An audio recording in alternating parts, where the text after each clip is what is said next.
Today I'm going to share a regret of a boy, and his regret was that my address was holding me back. How? He says, मैं ना गांव में रहता था। मेरा गांव छोटा सा गांव है। लोगों की थिंकिंग ऐसी रहती है कि बस थोड़ा सा काम मिल जाए वही काफ़ी है। शहर जाओ, नौकरी करो और जो पैसा कमाओ थोड़ा घर में बेचो और बाकी वहाँ पे अपना गुजारा करो। मैंने सोचा नहीं, मुझे ऐसी मेंटालिटी में नहीं रहना है। I need to grow in life. तो मैं वहाँ से उठकर बॉम्बे आ गया। अब शुरू शुरू में कहाँ रहूँ? तो मेरा एक फ्रेंड था, वो एक चौल में रहता था, तो मैं उसके साथ चौल में रहने लग गया। उसके कमरे में हम लोग 10 लोग रहते थे, तो हम वहीं रहने लग गए। कहते काम करने के लिए उसने मुझे उन्होंने कहा कि तुमको कुछ आता है, पढ़ाई लिखाई करी है ज़्यादा? उसने कहा हाँ, मैंने पढ़ा तो है लेकिन मुझे ज़्यादा इतना बोलना वलना नहीं आता। तो कहते सीखना पड़ेगा फिर। तो कहते कि अच्छा, ऐसे फॉर द टाइम बिंग उन्होंने मुझे ना एक अच्छी सी सोसाइटी में कार क्लीनर की जॉब दिला दी। तो मैं जब हर रोज़ कार क्लीन करता था बड़ी मेहनत के साथ, तो सब लोग बोलते थे very good, thank you for your job. कहता मैं उनको दिखता था तो मैं कहता यार मुझे ना यहाँ पे आके रहना चाहिए। थोड़े से पैसे कमाए तो वहाँ पर एक खोली थी जो 4 लोग शेयर कर रहे थे, तो मैंने कहा मैं भी आ जाऊँ यहाँ पे। उन्होंने कहा ठीक है, तुझे पैसे देने पड़ेंगे। कहते ठीक है दूंगा। तो मैं उस उनकी खोली में शिफ्ट कर गया।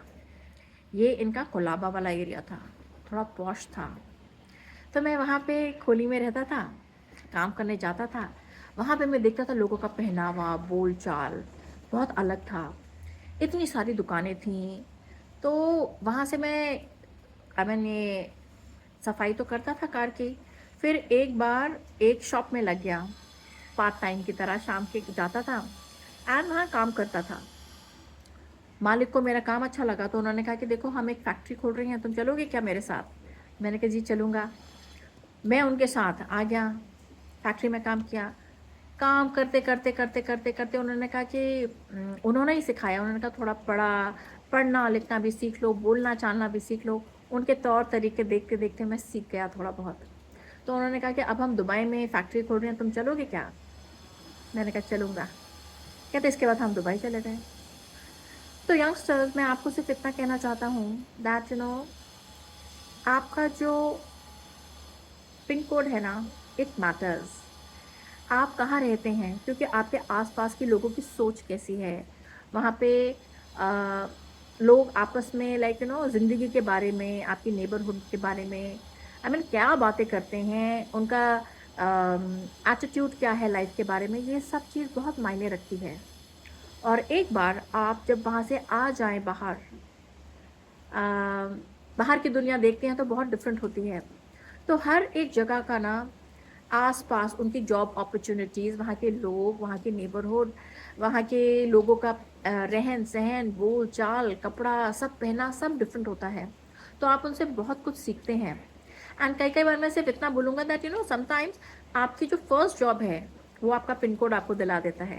लेकिन वहाँ से आप कहाँ उड़ान लेते हो और अपने ऊपर कितना वर्क करते हो, ये बहुत मैटर करता है। मैंने कभी सपने में भी नहीं सोचा था कि मैं कहाँ, ये गाँव का लड़का, मैं एक दिन दुबई के किसी फैक्ट्री में काम करूँगा। मगर यू नो पिन कोड बदला, अलग-अलग जगह, और मैं सही जगह जाके, मेहनत तो है भई और अपने आप को बदलना, सीखना आपको आना चाहिए। मगर अगर आप सीखते रहेंगे, अ, मैंने ये सीखा है कि पिन कोड जो है ना, शुरू-शुरू में तो बहुत मायने रखता है।